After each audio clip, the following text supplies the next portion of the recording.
community banks. So the importance of community banks is they are, as they are called, they're in the community, led by members of the community. They are people who understand the capacity of the community, the needs of the community, the culture of the community. I'm sorry. I can't. I even just snorted there. I'm laughing. I just can't. Joining me now, John Phillips of the Great John Phillips Show. John, you know what floors me about this is obviously this happens all the time with Dome. She's always doing this kind of word salad disaster stuff. But it's her age, right? This is not a 15-year-old girl who doesn't know how to have a conversation yet. She's 57 or 58, something like that. How is she still like this? I don't understand as an adult how you can still be like this at that age. I've never met one that age like that. She reminds me of one of these schools, if you're a fan of college football, where the first 3 games of the season, they play teams that no one's ever heard of and advertises on Maury. And they win each game by 50, 60 points. And then by the time they actually go out and play a real school, they play someone who has, I don't know, they have money to recruit, they have money to have the proper equipment, the proper coaching, and they go out and they just get destroyed. She is someone who's never had to operate in a competitive environment before, and she's just always had people in charge greasing the skids for her, whether it is Willie Brown or other people. And now that she's on the national stage and she has to carry her own weight, she doesn't know how to operate. This is her peak performance. What you saw there was not her having a brain freeze. That is Kamala Harris. And Kamala Harris, by the way, I know this is about America's most dangerous Democrats.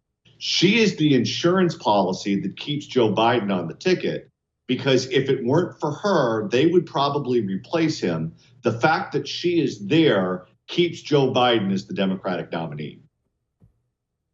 Okay, help me understand, help all of us understand the California Democrat machine then, John, because obviously I know California is blue. That's not exactly breaking news. Very, very blue, very hard left. But it is a huge state. I can't even count how many media outlets are there. This is not some tiny backwater, and this woman has navigated all of that. AG, senator from the state of California is like a really, really, really big deal. She's made her way up there somehow. How? She was totally dysfunctional when she was here. It's just when you look at the newspaper clippings on Kamala Harris as a politician in California, it was always primarily biographical. She's the first woman to do this. She's the first Asian to do that. She's the first black woman here. She's the first black woman there.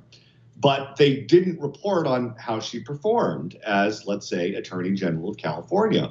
And that office is a big office. You're talking about a massive department in a big state. And there are listeners to my radio show who worked in that department when she was in charge of it. And they talk about this totally dysfunctional place that just did not function on any level. She was a horrible manager. She would focus on things that were just truly strange, like she wanted to go after truants. She really wanted to crack down on truancy. She thought that that would make her look really tough on crime. And she just picked these bizarre pursuits. And she put all of her time and energy into those things, and she just dropped the ball on all the big picture stuff. But if no one's reporting on it, if no one's paying attention to it, then how do you know? If you're on the inside, you know. If you're not on the inside, you have no idea. God, it's so revealing, and it's just so where we are, honestly, on a larger level. As a country, John, we look at these morons who lead the country, and just moron after moron after moron, and we say to ourselves, at least I do, how could that person get to that position? You know, how could these people are the ones who run the most powerful country on earth, and apparently that they just were never vetted. 60, 70 years old, running the United States of America, never having faced scrutiny at all. You fail up the food chain. And if you notice, a lot of the problem children in the Biden administration come from California. It's not just her, but look at Javier Becerra, who's the Secretary of Health and Human Services. He has been a complete disaster for them. You look at Eric Garcetti, the ambassador to India, he barely got enough votes to get through the U.S. Senate. And it's not by accident that so many of the problem children come from here. None of them are vetted. None of them are tested. None of them have to prove themselves. They just have to be the candidate the machine wants for a specific office. And if the machine puts them there, then they get there, and the press writes glowing profiles on them, and no one has any idea that they're completely incompetent. And then you have poor Grampy Joe, who's just looking at this young, attractive senator from California. You go, okay, well, she was an attorney general. She was a district attorney. She has to have some kind of reasonable portfolio. Let's go with her. And they had absolutely no clue what they were buying. Speaking of having no clue what they're buying, Gavin Newsom's out there putting out videos like this. He's quite the border hawk. 390 National Guardsmen and women that have been working, particularly as it relates to fentanyl here in the state of California. Look at the bottom line. At the end of the day, they need more resources. Everybody needs more resources. And the Republican Party has been consistently standing in the way of providing the resources, the support for the men and women working hard, not only here at the border, but out throughout the state of California and this country to address the issues related to the border. It's time for them to stop playing politics. It's time for the Speaker of the House, Mike Johnson, to stop playing politics and do the right thing. First of all, I don't know how you can rise to be position of governor of California and not understand to get your phone out of the wind when you're trying to record videos. That's one.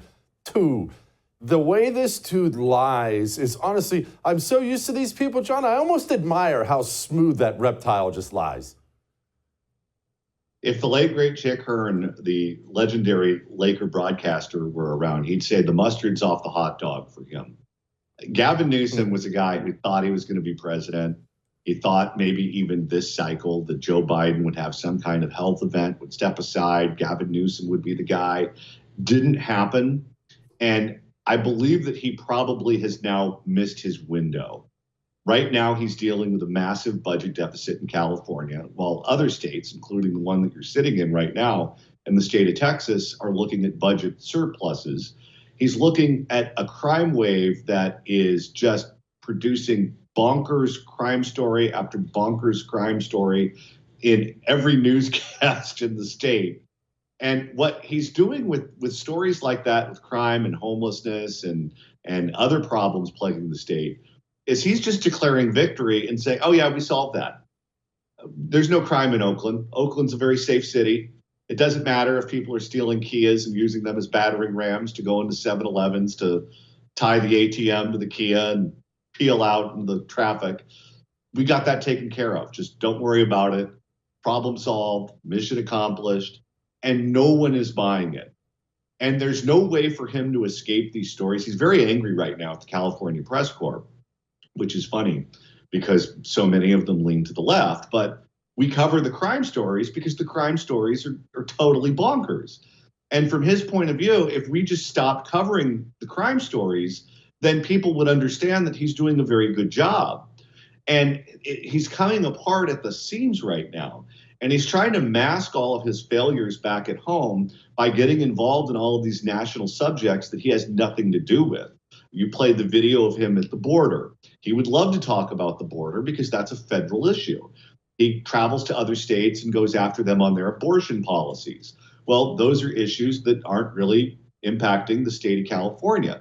He has to try to shift the subject because if he talks about the job that he's doing here, there's no way to make him look good. John, I don't know how you do it, but keep on keeping on in that state full of nutballs. John Phillips, my friends.